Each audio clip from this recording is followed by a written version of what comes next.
بسم الله الرحمن الرحيم. الحمد لله رب العالمين، والصلاة والسلام على أشرف الأنبياء والمرسلين محمد وعلى آله وأصحابه أجمعين. أما بعد، فأعوذ بالله من الشيطان الرجيم. بسم الله الرحمن الرحيم. وقفينا على آثارهم بعيسى ابن مريم مصدقا لما بين يديه من التوراة وآتيناه الإنجيل فيه هدى ونور ومصدقا لما بين يديه من التوراة وهدى وموعظة للمتقين. وليحكم أهل الإنجيل بما أنزل الله فيه، ومن لم يحكم بما أنزل الله فأولئك هم الفاسقون. صدق الله مولانا العلي العظيم. اللہ تعالیٰ نے سے پہلی والی آیات میں توریت کی خوبی اور حضرت موسیٰ علیہ السلام کے زمانے میں اس پر عمل اور اس کا حجت ہونا، دلیل ہونا بیان فرمایا تھا. ساتھ میں اللہ تعالیٰ نے وہ اللہ کی کتاب ہے اور اس پر عمل حضرت موسیٰ علیہ السلام کے زمانے سے لے کر جب تک حضرت عیسیٰ علیہ السلام تشریف نہ لائے عمل کرنا لازم تھا. اس زمانے میں یہودیوں نے کیا شرارتیں کیں اور خیانتیں کیں اور اپنی کتاب کو کیسے رد و بدل کیا، ان کی شرارتوں کا بھی اللہ تعالیٰ نے تذکرہ فرمایا تھا. اب یہودیوں کی شرارت اور ان کی خیانتوں کو ذکر فرمانے کے بعد اللہ تعالیٰ ان آیات میں نصارہ کے شرارتوں اور ان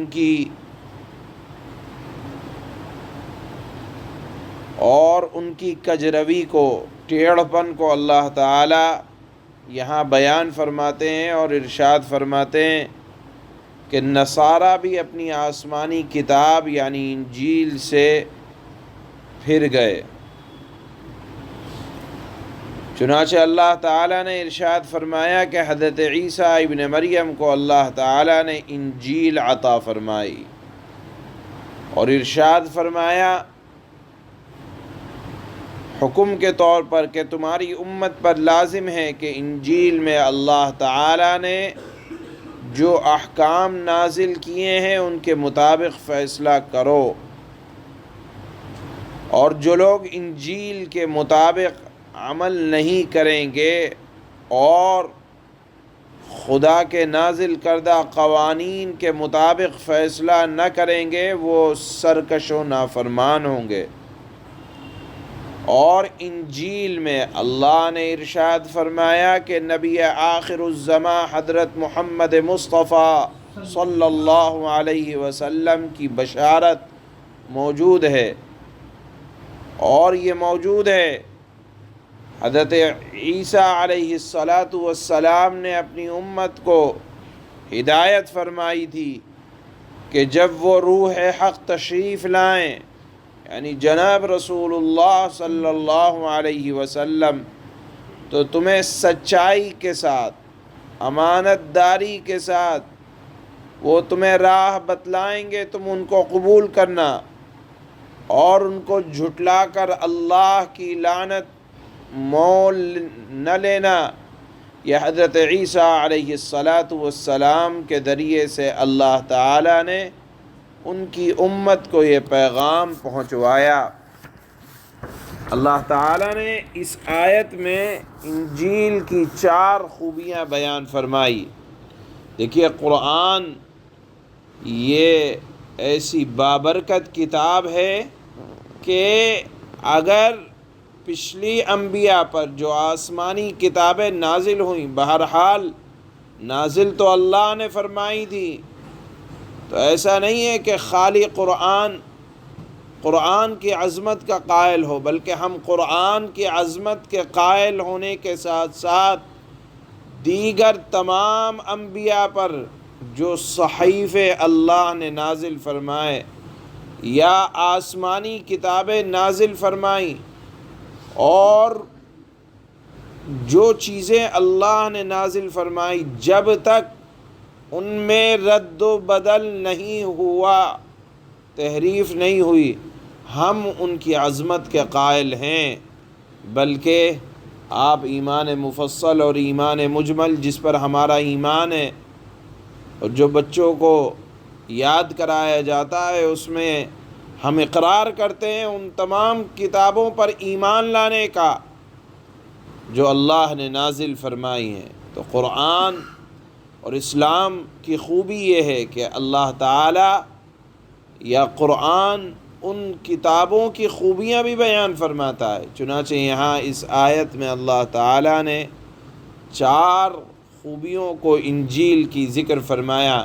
پہلی فرمایا فیہ ہدی، اس میں ہدایت تھی، یعنی عقائد اور اعمال کی گمراہی سے بچانے والی وہ کتاب تھی، اور عقائد سے مراد یعنی توحید کی رہنمائی کرتی تھی انجیل، کہ بت پرستی سے بچو، اور تثلیث جیسے یعنی جو نصارہ کا ایک بنیادی عقیدہ ہے کہ 3 چیزیں مل کر خدا بنتا ہے، تو اس چیز کا انجیل انکار کرنے والی تھی۔ بہرحال عقیدہ تثلیث یہ شرک ہے، لہذا انجیل میں یہ جو اللہ نے نازل کی تھی اس میں یہ موجود نہیں تھا کہ 3 چیزیں مل کر خدا بنتا ہے۔ وہ کتاب تو سراپا ہدایت تھی، اس سے لوگ ہدایت پاتے تھے، اس کی ایک خوبی تھی۔ دوسری خوبی اللہ نے یہ ارشاد فرمائی فیہ نور، کہ انجیل میں اللہ تعالیٰ نے نور اور روشنی رکھی تھی کہ اگر طالب حق، سچائی کا طلبگار، اگر اس میں اپنے مسائل کو تلاش کرے گا، اور اگر کوئی شکوک و شبہات ہوں تو انجیل ان تمام مسائل کو اللہ تعالیٰ نے اس میں حل فرمایا تھا۔ یہ دوسری خوبی اللہ نے آج کی آیت میں بیان فرمائی انجیل کی۔ تیسری خوبی اللہ تعالیٰ نے انجیل کی یہ بیان فرمائی کہ وہ اپنے سے پہلے کتاب تورات کی تصدیق کرنے والی تھی، کہ تورات بھی اللہ کی طرف سے نازل ہوئی تھی۔ چوتھے اللہ تعالیٰ نے انجیل کی یہ خوبی بیان فرمائی کہ وہ خدا سے ڈرنے والوں کے لیے سراپا ہدایت اور نصیحت تھی۔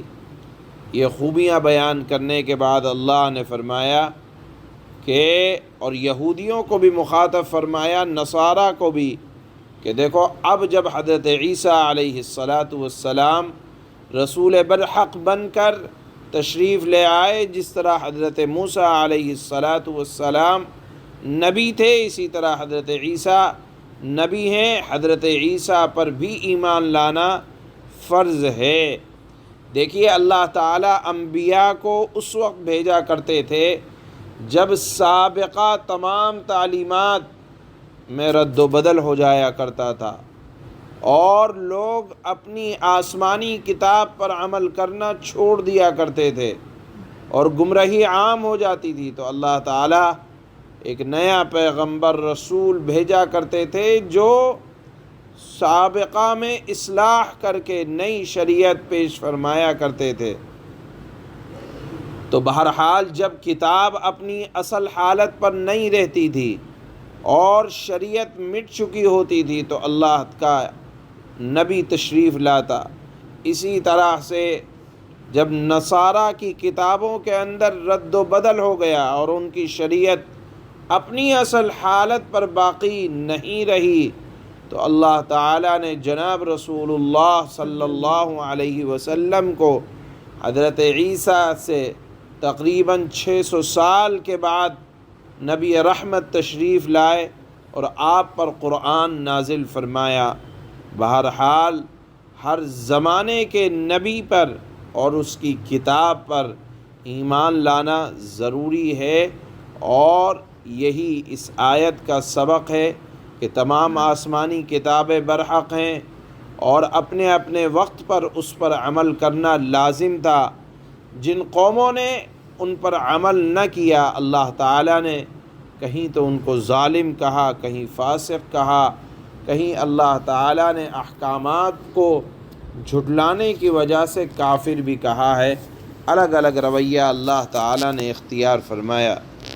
چنانچہ اس آیت میں بھی اللہ تعالیٰ نصارہ کے زمانے میں جو کتاب نازل ہوئی تھی، نصارہ کے لیے یا اس زمانے کے موجودہ لوگوں کے لیے اس پر عمل کرنا لازم تھا۔ جنہوں نے عمل نہیں کیا، اللہ تعالیٰ نے ان کے بارے میں بھی بیان فرمایا، اور ان آیات کا سبق یہ بیان فرمایا کہ ہر زمانے کے نبی کی کتاب اور شریعت پر عمل کرنا اس کی امت والوں کے لیے لازم ہوتا ہے۔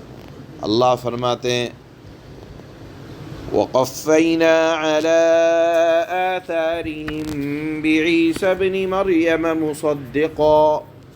مُصَدِّقًا لِمَا بَيْنَ يَدَيْهِ مِنَ التَّوْرَاةِ وَآتَيْنَاهُ الْإِنجِيلَ فِيهِ هُدًى وَنُورٌ وَمُصَدِّقًا لِمَا بَيْنَ يَدَيْهِ مِنَ التَّوْرَاةِ وَهُدًى وَمَوْعِظَةً لِلْمُتَّقِينَ۔ اور ہم نے ان پیغمبروں کے بعد، یعنی حضرت موسیٰ کے بعد حضرت عیسیٰ ابن مریم کو اپنے سے پہلی ایک کتاب یعنی تورات کی تصدیق کرنے والا بنا کر بھیجا۔ حضرت عیسیٰ نے تورات کا انکار نہیں کیا تھا کہ وہ اللہ کی کتاب نہیں ہے، بلکہ وہ بھی اللہ کی کتاب تھی، لیکن اس میں رد و بدل ہو گیا، تو اللہ تعالیٰ نے حضرت عیسیٰ کو بھیجا اور پھر ان پر نئی شریعت، نئی کتاب نازل فرمائی۔ چنانچہ فرمایا اللہ نے، اور ہم نے ان کو یعنی عیسیٰ ابن مریم کو انجیل عطا کی۔ انجیل میں ہدایت تھی، نور تھا، اور انجیل اپنے سے پہلی کتاب یعنی تورات کی تصدیق کرنے والی اور متقیوں کے لیے، اللہ سے ڈرنے والوں کے لیے سراپا ہدایت اور نصیحت بن کر آئی تھی۔ وَلْيَحْكُمْ أَهْلُ الْإِنْجِيلِ بِمَا أَنزَلَ اللَّهُ فِيهِ وَمَنْ لَمْ يَحْكُمْ بِمَا أَنزَلَ اللَّهُ فَأُولَئِكَ هُمُ الْفَاسِقُونَ۔ اور انجیل والوں کو چاہیے کہ اللہ نے اس میں جو کچھ نازل کیا ہے اس کے مطابق فیصلہ کریں، اور جو لوگ اللہ کے نازل کیے ہوئے حکم کے مطابق فیصلہ نہ کریں وہ لوگ فاسق ہیں۔ سبحان اللہ۔